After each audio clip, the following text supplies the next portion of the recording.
यदि हम अपने सामने रखे हुए किसी लाइट को देखें तो वो हमको कैसा नजर आता है? सफेद ही नजर आता है।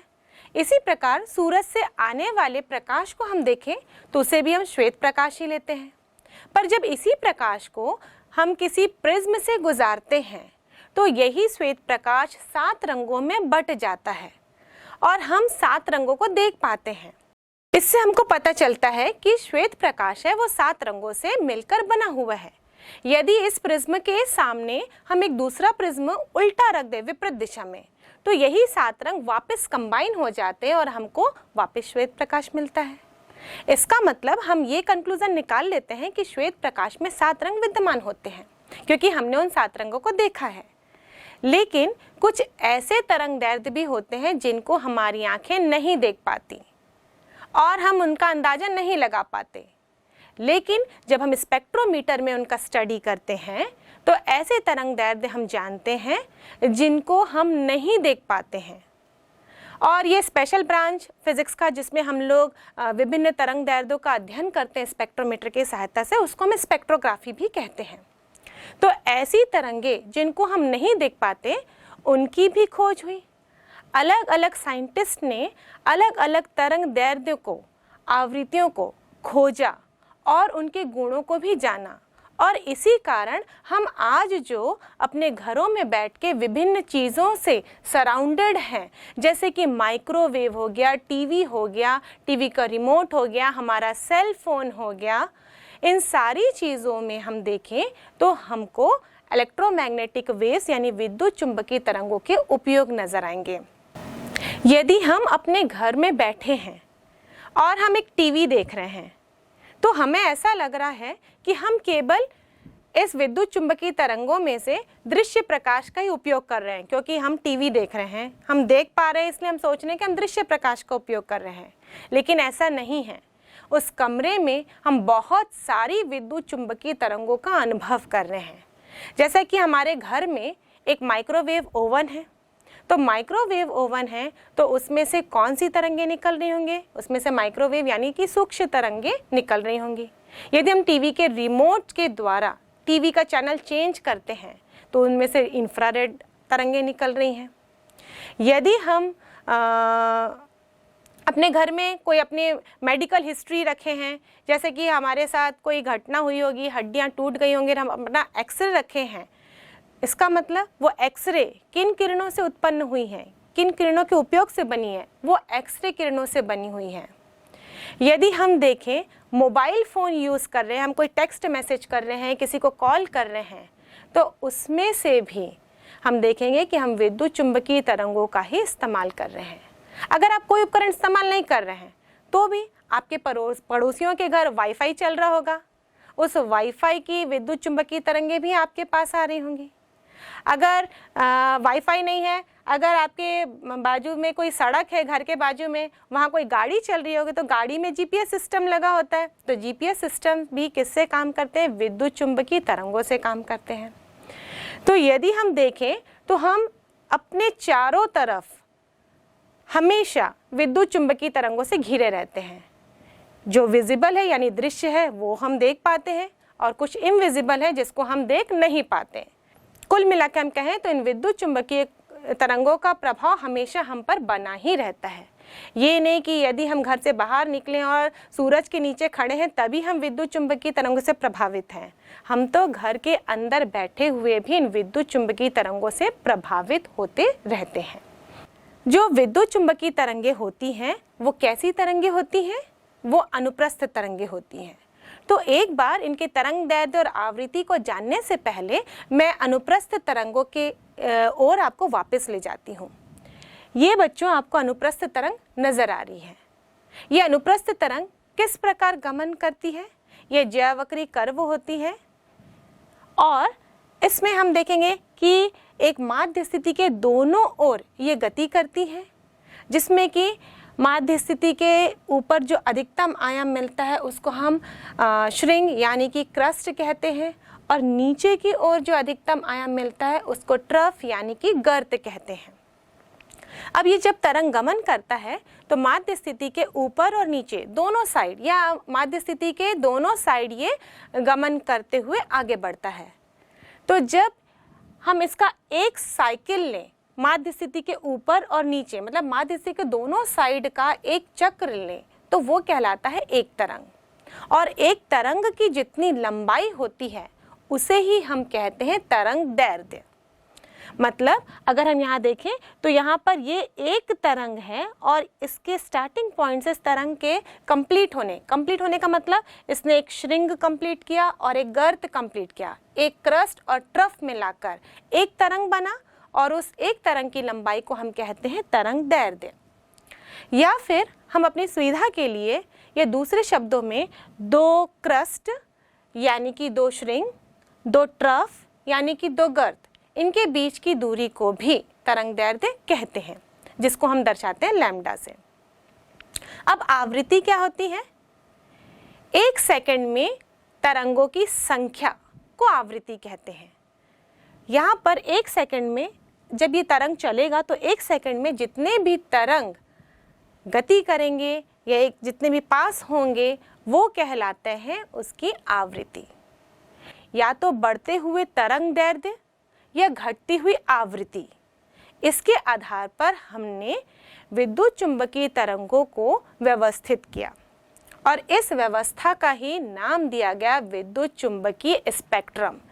और इसी क्रम में हम देखें कि जब हम तरंग दैर्ध्य को उनके बढ़ते हुए तरंग दैर्ध्य के आधार पर लेते हैं तो सबसे पहले आते हैं गामा किरणें, उसके बाद एक्स किरणें, उसके बाद पराबैंगनी, उसके बाद विजिबल यानी कि दृश्य, उसके बाद आती है अवरक्त यानी कि इंफ्रारेड, उसके बाद आती है सूक्ष्म तरंगे यानी कि माइक्रोवेव्स और उसके बाद आते हैं रेडियो तरंगे यानी कि रेडियो वेव्स। अगर इनकी हम तरंग दैर्ध्य को देखें तो गामा किरणों का तरंग दैर्ध्य सबसे कम है और रेडियो तरंगों का तरंग दैर्ध्य सबसे अधिक है। और आवृत्ति की बात करें यदि हम तो गामा किरणों की आवृत्ति, यहाँ पर हम देखें गामा किरणों की आवृत्ति सबसे अधिक है और रेडियो तरंगों की आवृत्ति सबसे कम है।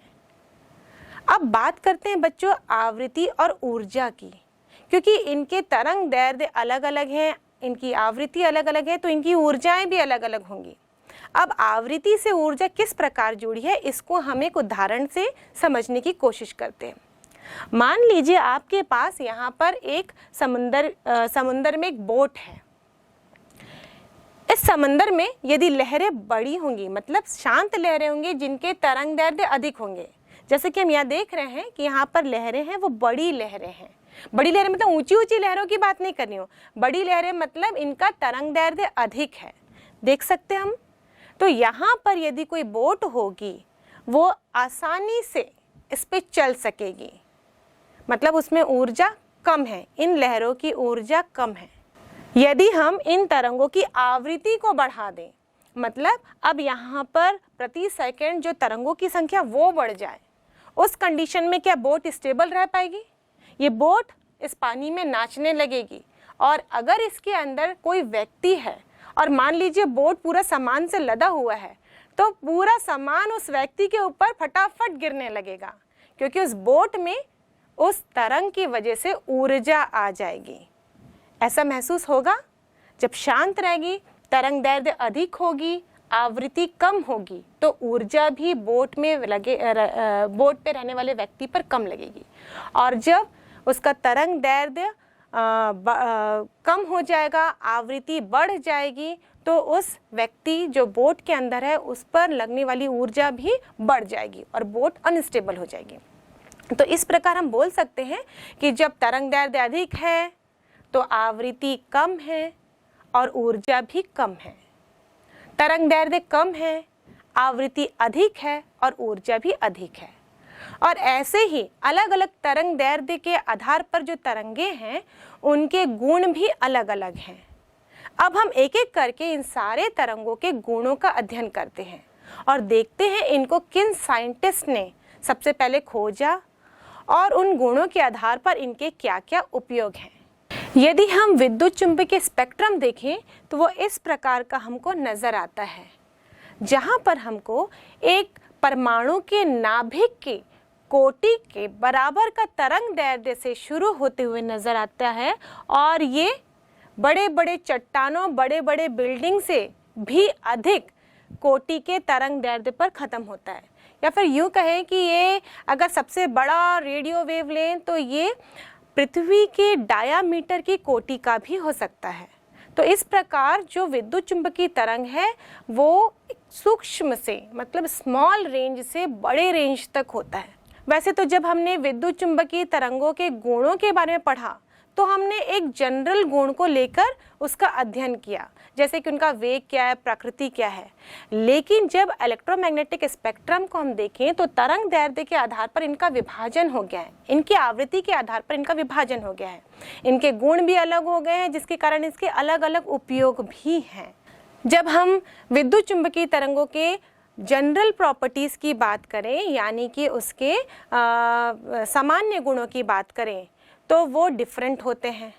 लेकिन हर तरंग दैर्ध्य का अपना विशेष गुण, विशेष प्रॉपर्टी होती है, जिसको हम उसका निज गुण कहते हैं। इस विद्युत चुंबकीय स्पेक्ट्रम में हमने देखा कि जो विजिबल पोर्शन है, दृश्य प्रकाश है, इसमें हमको 7 रंग दिखाई दे रहे हैं। वैसे ही ये 7 रंग तो विजिबल में दिखाई दे रहे हैं, वैसे ही इन सभी रेंज में अलग अलग वर्गों में जिसमें हमने बांटा है विद्युत चुंबकीय तरंगों को, इसमें भी अलग अलग रेंज होते हैं। यदि हम विद्युत चुंबकीय स्पेक्ट्रम की बात करें तो इन स्पेक्ट्रमों के बीच में कोई भी वर्गीकृत करने वाली रेखा हमको नज़र नहीं आती है। एक वर्ग कब खत्म हो रहा है, दूसरा वर्ग कब शुरू हो रहा है, ये बिल्कुल भी डिस्टिंग्विश नहीं होता। जैसे कि हम विजिबल लाइट का स्पेक्ट्रम देखते हैं तो ये स्पेक्ट्रम कैसा है, कंटिन्यूअस दिखाई देता है हमको अपनी खुली आंखों से देखने पर। कब बैगनी के बाद जामुनी आ जाता है हमको अपनी खुली आंखों से देखने पर पता ही नहीं चलता। सेम वैसे ही जब हम इलेक्ट्रोमैग्नेटिक स्पेक्ट्रम देखते हैं तो एक वर्ग कब खत्म हो रहा है और दूसरा वर्ग की तरंग कब शुरू हो जा रही है, ये बिल्कुल भी डिस्टिंग्विश नहीं कर पाते। जब हम स्पेक्ट्रोमीटर की सहायता से इनके तरंग दैर्ध्य और आवृत्ति का अध्ययन करते हैं तब हमको पता चलता है कि दोनों वर्गों के बीच में डिफरेंस है। इनफैक्ट ये होता है कि एक वर्ग की तरंग दैर्ध्य दूसरे वर्ग में भी अतिव्याप्त हो जाती हैं। तो इस प्रकार ये इलेक्ट्रोमैग्नेटिक स्पेक्ट्रम कंटिन्यूअस हमको नजर आता है। तो सबसे पहले बात करते हैं हम गामा किरणों के बारे में। जो गामा किरणें हैं ये सबसे छोटी तरंग दैर्ध्य वाली विद्युत चुंबकीय स्पेक्ट्रम का एक वर्ग है। अगर हम इसके तरंग दैर्ध्य की कोटि की बात करें तो ये नाभिक की कोटि की होती है। जितना कोटि का नाभिक होता है परमाणु का, उस कोटि की ये गामा तरंगें होती हैं। यदि इनका तरंग दैर्ध्य देखें हम तो इनका तरंग दैर्ध्य 1 × 10⁻⁻11 मीटर से भी कम होता है। इनकी आवृत्ति 3 × 10⁻19 हर्ट्ज से अधिक होती है। तरंग दैर्ध्य कम होगा तो इनकी आवृत्ति अधिक होगी, आवृत्ति अधिक होगी तो ऊर्जा भी अधिक होगी। तो इनकी ऊर्जा जो होती है वो 2 × 10⁻⁻14 जूल से अधिक होती है। अब हम गामा तरंगों के उत्पत्ति की बात करें तो जो गामा तरंग की उत्पत्ति होती है वो न्यूक्लियर रिएक्शन से होती है या फिर किसी भी रेडियो एक्टिव एलिमेंट के स्वतः उत्सर्जन से। जैसे कि हम जानते हैं जो रेडियो एक्टिव एलिमेंट होते हैं उसमें स्वतः ही किरणों का उत्सर्जन होता रहता है। तो गामा किरणें रेडियो एक्टिव एलिमेंट से के स्वतः उत्सर्जन से हमको प्राप्त होती है। यदि हम देखें आकाश में कई आकाशीय घटनाएं होते रहती हैं जिनका अध्ययन साइंटिस्ट कर लेते हैं। साइंटिस्ट बताते हैं कि इस तारे की उत्पत्ति हुई है या इस तारे की मृत्यु हुई है। वो हमको कैसे पता चलता है? क्योंकि उन तारे में जब बर्स्ट होता है तब उनमें से निकलती हैं गामा किरणें। क्योंकि उन तारों की यदि बात करें हम तो उसमें न्यूक्लियर रिएक्शन के कारण एक्सप्लोजन होता है, जिसके कारण उसमें से उत्पन्न होती है गामा किरणें, जिनका डिटेक्शन पृथ्वी पर किया जाता है। और इसी प्रकार विभिन्न तारों की खोज और उनकी स्थितियों के बारे में भी पता चलता है। अब इनके गुणों को देखते हैं। यदि हम देखें तो गामा किरणें फोटोग्राफिक प्लेट को अफेक्ट करती हैं। गामा किरणें गैस को आयनित करती हैं क्योंकि ये बहुत ही हाई फ्रीक्वेंसी गैस होती हैं, इनमें बहुत अधिक ऊर्जा होती है, इसलिए ये गैसों को आयनित करती हैं। यदि बात करें इनकी भेदन क्षमता की तो इनकी भेदन क्षमता बहुत ही अधिक होती है, मतलब पेनिट्रेटिंग पावर बहुत ही अधिक होता है। वो किसी भी माध्यम में आसानी से पेनिट्रेट कर जाती हैं, इसलिए ब्रह्मांड में होने वाली खगोलीय घटनाओं का अध्ययन कर पाते हैं, क्योंकि ये किरणें आसानी से चलते हुए किसी भी माध्यम से या माध्यम ना भी हो तो चलते हुए हम तक पहुंच जाती हैं, क्योंकि इनकी भेदन क्षमता अधिक होती है। अब इन्हीं गुणों के आधार पर हम इनके उपयोग देखते हैं। जैसा कि अभी मैंने आपको बताया, इनका उपयोग करके हमने ब्रह्मांड में बहुत सारी खगोलीय घटनाओं का अध्ययन किया है और अध्ययन करते भी आ रहे हैं। दूसरा, यदि हम देखें तो इसका प्रयोग रसायन विज्ञान में किया जाता है। हम एथिलीन से पॉलीथीन बनाने के लिए भी गामा किरणों का उपयोग करते हैं। आगे यदि हम देखें तो नाभिकीय संरचना का पता लगाने में इनका उपयोग किया जाता है। हमने तारों के अंदर क्या क्या है ये नहीं जाके देखा, वहाँ क्या है हम नहीं जा सकते, ना ही देख सकते हैं, लेकिन उनसे आने वाली गामा किरणों का अध्ययन करके हम उनके संरचनाओं का पता लगा सकते हैं।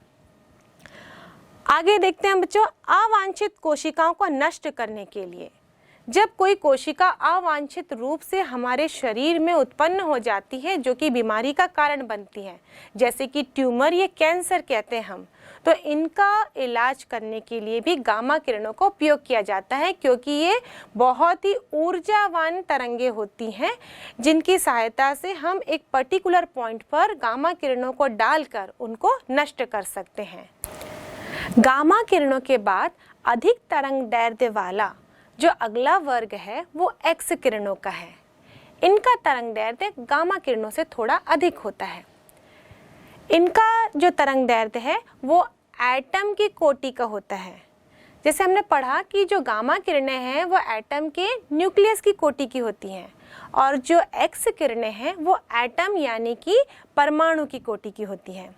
इनका तरंग दैर्ध्य यदि हम देखें तो ये 1 × 10⁻11 से 1 × 10⁻8 मीटर की परास का होता है।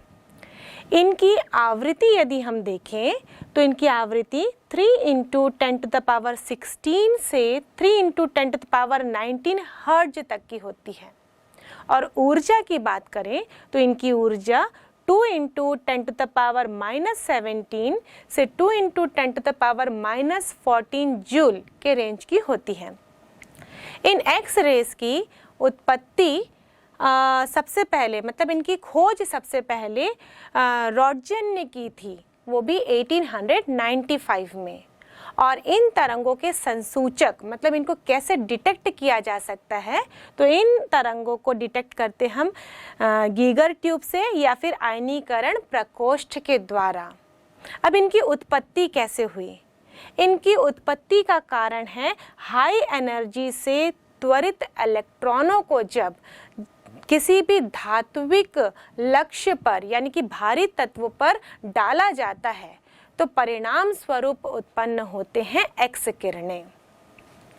अब इनके गुणों की बात करते हैं।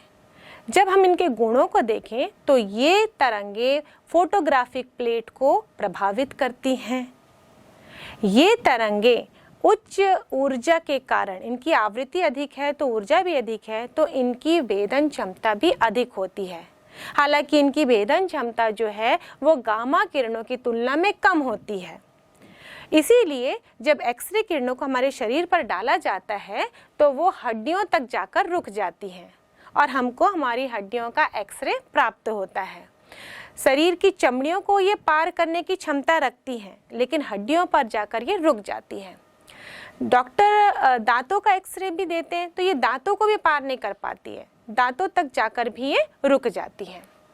और इनके आधार पर यदि हम इनके उपयोग देखें तो इनका उपयोग किया जाता है चिकित्सा के क्षेत्र में। जैसे कि मैंने आपको बताया कि यदि हमारी हड्डियों में कोई फ्रैक्चर हो गया, टूट गई या फिर उनमें कोई फॉल्ट है, इसका पता लगाने के लिए डॉक्टर एक्सरे प्रिस्क्राइब करते हैं। हमारे दांतों के अंदर कैविटी है, दांतें टूट गए, इनका पता लगाने के लिए भी डॉक्टर एक्सरेस का सजेशन हमको देते हैं।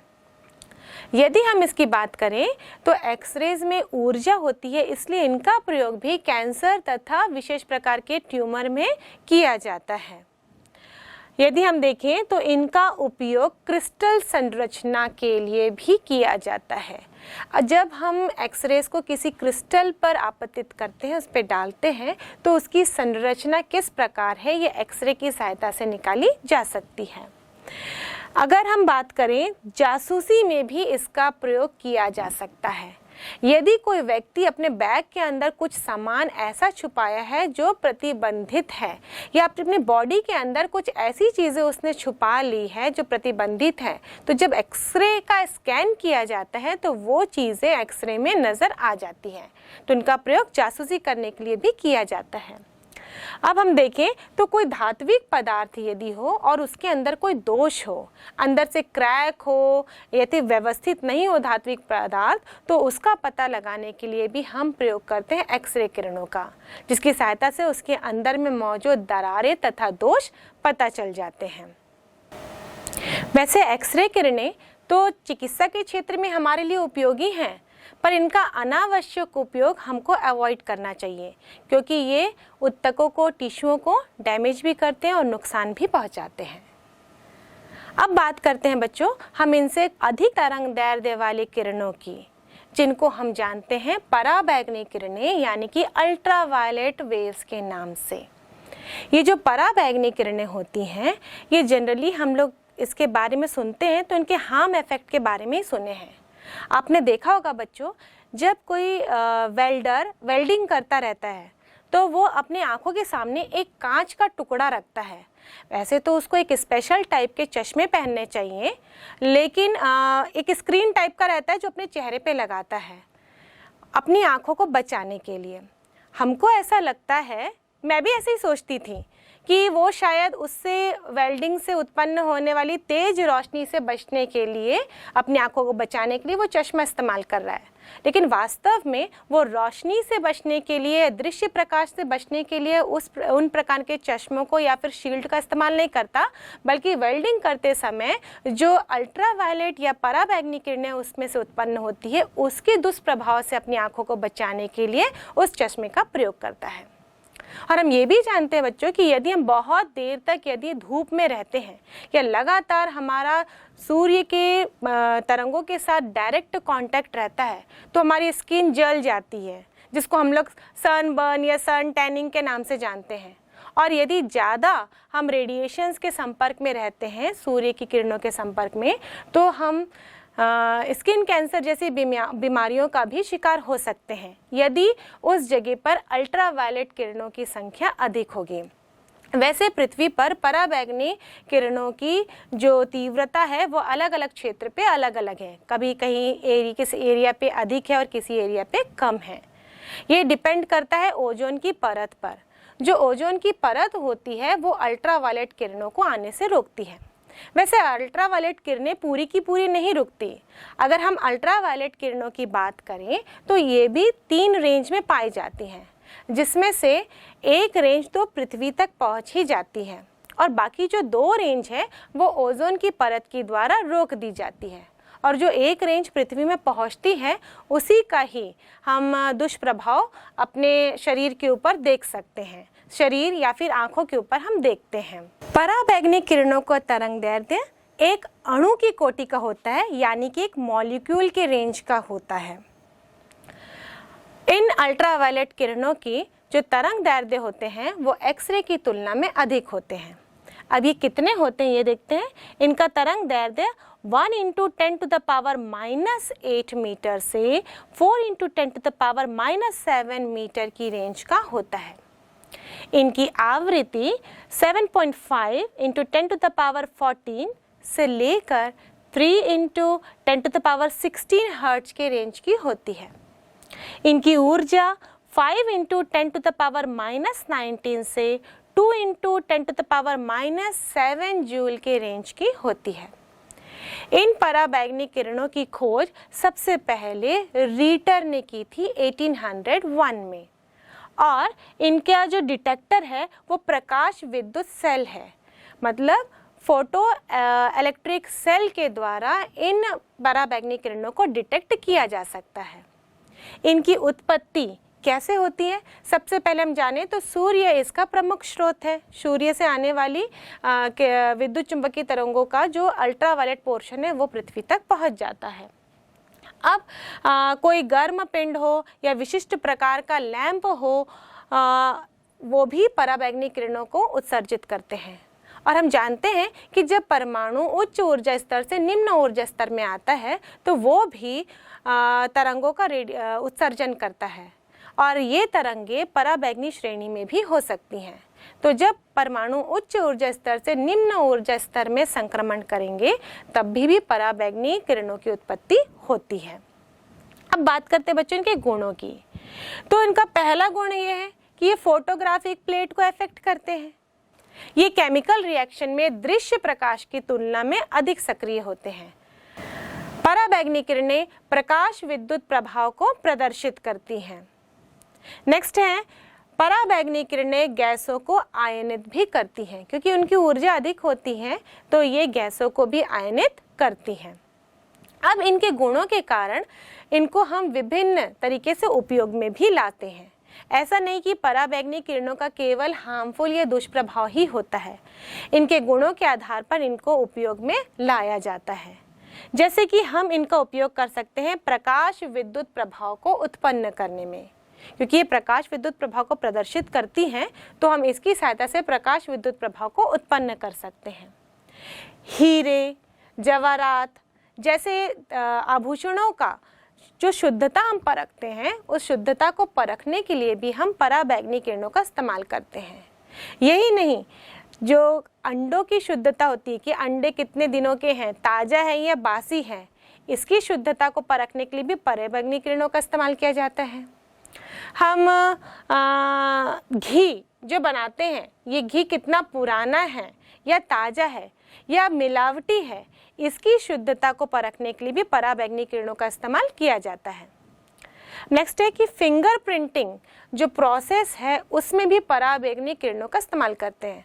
हमने देखा है बच्चों कि जब कहीं चोरी हो जाती है तो पुलिस वाले आते हैं और बड़े अच्छे से फिंगरप्रिंट्स नोट करते हैं, मतलब वो ग्लास है या किसी ऑब्जेक्ट पे किसी भी चोर के अगर निशान मिलेंगे ऐसे वो ऑब्जेक्ट को कलेक्ट करके ले जाते हैं। और जब इन फिंगरप्रिंट्स वाले ऑब्जेक्ट्स को अल्ट्रावायलेट किरणों के संपर्क में लाया जाता है तो उनके प्रिंट्स अपने आप ही उभर जाते हैं। वैसे इनमें और भी केमिकल्स का इस्तेमाल किया जाता है, लेकिन मेन ये अल्ट्रावायलेट किरणों के कारण ही उभर कर आते हैं। जैसे कि मैंने बताया था, अल्ट्रावायलेट किरणें जो केमिकल रिएक्शन को भी सक्रिय करती हैं, तो जब उन प्रिंट्स पर केमिकल लगाकर अल्ट्रावायलेट किरणों को डाला जाता है तो इसमें रिएक्शन होता है, तो वो प्रिंट्स उभर कर आते हैं और इस प्रकार चोरों को पकड़ लिया जाता है। वैसे अल्ट्रावायलेट किरणों का उपयोग वाटर प्यूरिफायर में भी किया जाता है। आपने बहुत सारे एडवर्टाइज देखे होंगे वाटर प्यूरिफायर के, जिसमें लिखा रहता है यूवी किरणों युक्त, मतलब उसमें अल्ट्रावायलेट किरणों का उपयोग किया जाता है। किस लिए करते हैं? कीटाणुओं को मारने के लिए। जैसे कि हम बोलते हैं कि पानी को शुद्ध किया जाना है तो उसमें से कीटाणुओं को मारा जाना चाहिए, तो अल्ट्रावायलेट किरणें इसमें सहयोगी होती हैं कीटाणुओं के नाश करने के लिए। यदि हम नेक्स्ट उपयोग को देखें तो विभिन्न खाद्य पदार्थों को भी प्रिजर्व करने के लिए यूवी टेक्नोलॉजी का इस्तेमाल किया जाता है, यानी कि अल्ट्रावायलेट किरणों का उपयोग किया जाता है। अब आगे देखें तो चिकित्सा के क्षेत्र में एक विशेष पद्धति है आँख के इलाज में, जिसको हम लोग नेत्र शल्य चिकित्सा के रूप में जानते हैं, और इसमें लेसिक टेक्निक LASIK, इस लेसिक टेक्नोलॉजी में भी पराबैंगनी किरणों का उपयोग किया जाता है। तो इस प्रकार जो पराबैंगनी किरणें होती है वो हमेशा हार्मफुल नहीं होती है, बल्कि इनके विभिन्न उपयोग भी हैं। आपने एक मशीन देखी होगी जिसमें कि मक्खियाँ और बग्स अट्रैक्ट होते हैं। वो मशीन कैसी होती है? उसमें एक लाइट लगी होती है, तो वो लाइट केवल विजिबल प्रकाश यानी कि दृश्य प्रकाश ही नहीं देती, बल्कि वो देती है अल्ट्रावायलेट किरणें। और इन अल्ट्रावायलेट किरणों के संसूचक होते हैं ये मक्खी और ये बग्स, जिसके कारण वो अट्रैक्ट होते हैं और उस मशीन में लगी इलेक्ट्रिकल नेट में जाकर चिपकते हैं और मर जाते हैं।